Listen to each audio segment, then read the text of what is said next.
원수가 내일 동지 뭐 이런 매우 유동성이 크고 다이내믹한 것이 정치라고 생각합니다. 사전투표 직전까지도 뭐 고려의 대상이 되실까요? 이준석은 어떻게든 이재명이라는 위험한 사람의 집권 가능성을 낮추기 위해 가지고 정책 연구를 하고 또 토론을 준비해 가지고 그에 대한 문제점을 합리적으로 지정하느라 힘들어 죽겠는데, 국민의힘에 있는 사람들은 그저 정치공학적 단일화 같은 것을 계속 언론에 이야기하면서 분위기 흐리는 데만 지금 일조하고 있습니다. 저는 제발 좀 정신 좀 차리고.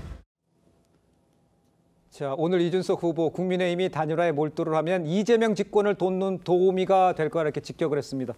자, 김성렬 대변인께서 보시기에는 아예 단정적으로 뭐 없습니까? 단일화 불가능합니까? 저희 뭐 단정적으로 수십 번도 더 말씀을 드리고 있어가지고요. 사실 오늘도 TV 토론 이야기를 좀 더 해주실 줄 알았는데 단일화 이야기가 나와서 저희로서는 좀 아쉬운데. 네. 이렇습니다. 지금 단일화에 대해서 명분도 없고 실리도 없어요. 특히 실리 측면에서 그냥 말씀을 드릴게요. 이준석 후보를 지지하는 지지층이 과연 보수표라고 생각하십니까? 아닙니다. 전혀 그렇지 않아요. 이준석 후보를 지지하는 지지층은요, 중도층도 있고 연석 민주당 지지층도 있습니다. 근데 그분들이요, 김문수 후보로 단일화를 하면 빠져나가요. 이거는 플러스가 나는 시너지 효과가 없어요. 오히려 마이너스 시너지가 나오고요. 네. 김문수로의 단일화가 돼버리면은 이재명 후보는 그냥 당선증에 도장 찍는 겁니다. 그래서 이런 걸 어떻게 저희가 할 수 있겠습니까? 그리고 명분도 너무 없어요. 지금 어떤 분들은 이준석 후보한테 아직 남은 기회가 많다 이런 이야기들 하시는데요. 네. 저희는 이준석 개인의 부귀영화를 위해서 지지하는 게 아닙니다. 이준석으로 상징되는 정치의 세대교체, 보수의 새판짜기 이런 이야기를 바탕으로 해가지고 지원을 하는 거지. 예. 이준석 혼자 잘 되고자 하는 게 아니지 않습니까? 근데 이런 상황에서 어떻게 저희가 이 부분에 대해서 동의를 할 수 있겠느냐라는 거고, 마지막 세 번째는 앞서서도 말씀 주셨지만 사실 저는 지금 국민의힘 내부 단속조차도 제대로 안 되고 있다고 봐요. 한동훈 후보 지금 말씀 주셨지만 저는 한동훈 후보뿐만 아니라 홍준표, 한덕수 이런 부분도 마찬가지라고 보지만 네. 한동훈 후보가 사실 김문수 후보와 가장 대척점에 있는 후보 중에 한 명이기 때문에 서로 지지층이 좀 다를 거거든요. 네. 근데 옷이 없어가지고 그 후보의 이름이 없는 옷을 못 입는다고요? 뒤에 계신 분들 옷 바꿔 입으면 되잖아요. 말이 안 되는 이야기 아닙니까? 그리고 어떤 후보도요, 경선이 끝나면 선대위는 들어갔어요. 김문수 후보조차도요, 예전에 2012년 박근혜 대통령하고 경선했을 때 끝나고 선대위 들어갔습니다. 네. 그런 거 가지고 저는 이게 국민의힘 내부가 하나로 뭉쳐있지는 않는다. 그래서 내부 단속부터 좀 먼저 해주셨으면 좋겠다. 이런 말씀 드리겠습니다. 알겠습니다. 저렇게 말씀해 주셨습니다만 오늘 국민의힘 내에서는 이 단일화의 성과를 내기 위해서 사전 투표일까지는 단일화해야 한다. 뭐 이런 강조의 목소리도 나왔습니다. 그 목소리 한번 들어보겠습니다. 투표용지 인쇄되기 전에 뭔가 되면 참 좋겠습니다만 그게 아니더라도 저희는 사전 투표 전까지는 단일화를 하는 것이, 단일화를 하면 성과가 있을 것으로 그렇게 보고 있고, 끝까지 단일화 노력은 해야 할 것이다. 저희가 좀 화면으로 좀 나오고 있습니다만 그 첫 시한 넘긴 단일화, 내일 투표용지 인쇄가 시작되기 때문에 오늘이 1차 시한이라 이런 분석이 나왔고요. 가능성은 지금 뭐 대변인께서 언급해 줬습니다만 좀 낮아 보입니다. 그렇지만 29일, 30일 사전투표가 시작이 되고 사전투표 전까지 단일화가 이루어져야 실제 성과가 있을 것 같아 보이기는 합니다.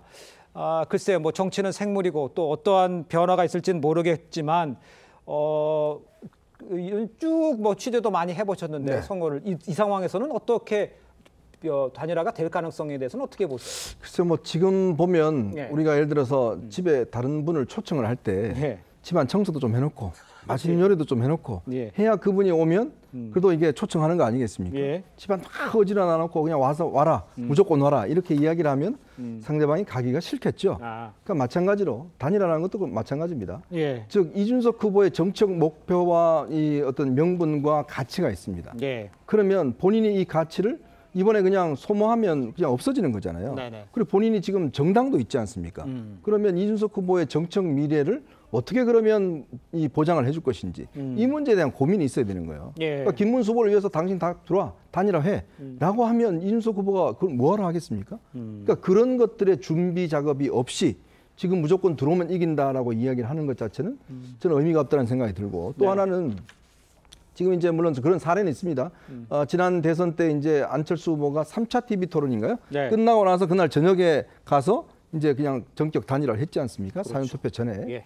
그런 사례는 있습니다. 그때는 사실은 안철수 후보의 지지율과 이제 윤석열 당시 후보의 지지율이 너무 차이가 컸기 때문에 사실 이거 뭐 단판에 의한 그냥 단일화가 돼버린 거죠. 네네. 근데 지금 같은 경우는 이준석 후보는 좀 상승세에 있는 측면이 있는 것이고 또 본인은 나름대로의 어떤 정치적 기반이 있기 때문에 이걸 맺기 위해서는 어렵고 더군다나 아마 이준석 후보 입장에서는 단일화를 하자고 나서시는 분들이 당에 별로 그렇게 권한이 없는 분들이에요. 그리고 안철수 후보는 계속 단일화 당한 분 아니겠습니까? 근데 그분이 지금 단일화를 이렇게 한다고 그러면 본인 입장에서는 나한테 당하라는 이야기인가? 뭐 이런 생각도 하실 것이고. 자, 그렇기 때문에 우선 중요한 것은 단일화 이준석 후보를 오기 위해서는 국민의힘의 김문수 후보가 이준석 후보의 정책 미래와 정책 가치가 무엇이고 그걸 어떻게 할 것인지 그 고민부터 한다면 저는 뭐 가능성은 있지 않겠나 생각이 듭니다. 알겠습니다. 우리 조기현 부위원장께 마지막으로 질문 드릴게요. 그럼 민주당에서는 뭐 이재명 후보도 그렇게 얘기를 했습니다만 단일화 할 것이다 이렇게 얘기를 하시는 것 같잖아요. 그렇게 보시는지 전망은 어떻게 보세요? 민주당 쪽에서는. 여전히 가능성은 있고요. 네.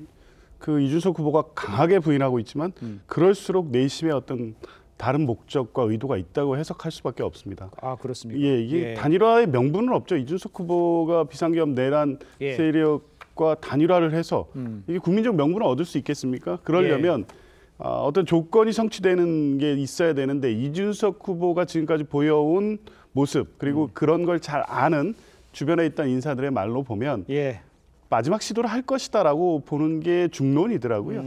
충분히 정치적으로 이번 대선이 이렇게 끝나면 10% 언저리의 득표를 한다고 한들 대선이 끝나는 순간은 정치적 의미가 축소됩니다. 3석짜리 소수 정당으로서 이준석 의원의 목소리가 얼마나 크겠습니까? 그런데 지금은 차기 이제 내년 지방선거 이전까지는 주요 선거가 없기 때문에 본인의 어떤 정치적 입지를 다질 수 있는 어떻게 보면 큰 기회이기 때문에 그걸 놓치지 않을 것이다. 국민의힘 쪽에서 내미는 조건이 다소 명분과 이런 면에서 부담을 안더라도 받을 만한 조건이 온다면 저는 사전투표 전에도 단일화가 성사될 가능성은 여전히 있다고 봅니다. 알겠습니다. 짧게 반박 하나는 해요. 예, 짧게. 예.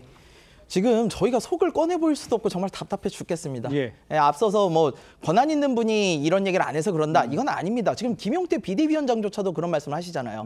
뭐 단일화 방식이 어떻고. 근데 저희는 손도 잡기 싫다는데 지금 결혼식장 잡고 계신 거예요. 이런 일들 아니고요. 마지막으로 민주당에서도 이렇게 보고 계시지만 저희는 이 단일화를 하게 되면 이재명 후보만 좋은 일이 될 거라고 보기 때문에 절대로 이재명 후보 좋은 일은 하지 않겠다라는 말씀 드리겠습니다. 그럼 저도 한 말씀만 드릴게요. 짧게 해주십시오. 네, 지금 우리 김성열 대변인이 얘기하고 이준석 후보도 절대로 단일화하지 않겠다고 하잖아요. 그런데 김용태 비대위원장은 뭐 이렇게 그 뭡니까 공동정부 제안도 하고 이거 전부 공직선거법상 후보 매수와 그 이해유도죄에 해당되는 거잖아요. 그걸 고발을 하세요. 그러면은 그 명확하게 국민들한테 그리고 기자회견을 통해서 명확하게 나는 단일화하지 않겠다 이렇게 선언을 딱 하면 되지 않겠어요? 저희는 어제 이재명 후보 허위 사실도 고발을 안 해서요.